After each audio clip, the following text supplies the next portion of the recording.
ఆయన ఐపీఎస్ ఇప్పుడు ఐజీ స్థాయిలో బాధ్యతలు. అయినా పోలీస్ శాఖలో జాడ్యంగా మారిన ఆర్డర్లీని ఆయన వదిలిపెట్టడం లేదు. ఇప్పటికే 10 ఏళ్లు ఈ ఐపీఎస్ కుటుంబానికి సేవ చేసిన ఓ మహిళా హోంగార్డ్ను వేధిస్తున్నారు.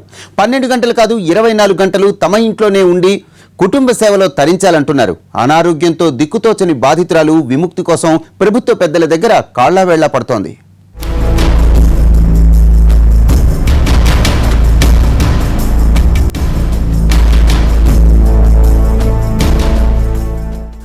కొత్తకోట శ్రీనివాస్ రెడ్డి సీనియర్ ఐపీఎస్ ప్రస్తుతం ఐజీగా తెలంగాణ ప్రభుత్వంలో గ్రేహౌండ్స్ బాధ్యతలు నిర్వర్తిస్తున్నారు. ఏళ్లుగా ఓ మహిళా హోంగార్డ్ ఈ అధికారి ఇంట్లో పనిచేస్తోంది. ఆర్డర్లీలో భాగమనుకున్న ఇంకో పేరు పెట్టుకున్న ఐజీ గారి ఇంట్లో పనులన్నీ ఆ హోంగార్డే చేస్తోంది. ఇన్నాళ్లు సిటీలోనే నివాసం ఉంటున్న ఈ ఐజీ కొన్నాళ్ల క్రితమే గోల్కొండ దగ్గరలోని కొత్త ఇంట్లోకి మారారు.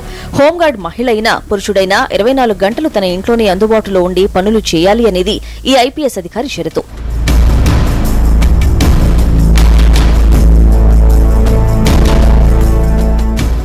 సిటీ మధ్యలోనే ఇప్పటిదాకా ఉండడంతో ఆ మహిళా హోంగార్డుకు కూడా పెద్ద సమస్యగా అనిపించలేదు.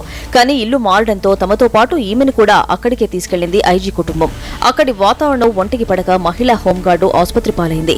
కోలుకున్నాక తాను పగులు మాత్రమే ఐజీ ఇంట్లో పనిచేస్తానని, రాత్రి ఇంటికి వెళ్లిపోతానని చెప్పింది. తన విన్నపాన్ని మన్నించాలని వేడుకుంది.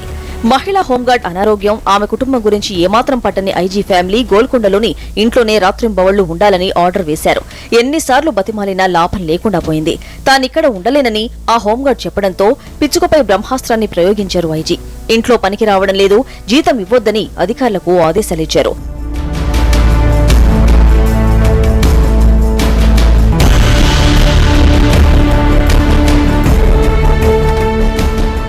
జీతం వస్తే గానీ పూట గడవని ఆ మహిళా హోంగార్డ్ ఎలాగైనా జీతం ఇప్పించాలని బతిమాలింది. చివరికి ఏం చేయాలో తెలియక హోంగార్డ్ల బాధ్యతలు చూస్తున్న ఉన్నతాధికారుల దృష్టికి తీసుకెళ్లింది. ఎలాంటి స్పందన లేకపోవడంతో చివరికి హోంమంత్రి నాయిని నరసింహారెడ్డి కాళ్లపై పడి పోరున విలిపించింది. మొత్తం కదంతా విన్న మంత్రి తక్షణం న్యాయం చేయాలని అధికారులను ఆదేశించారు.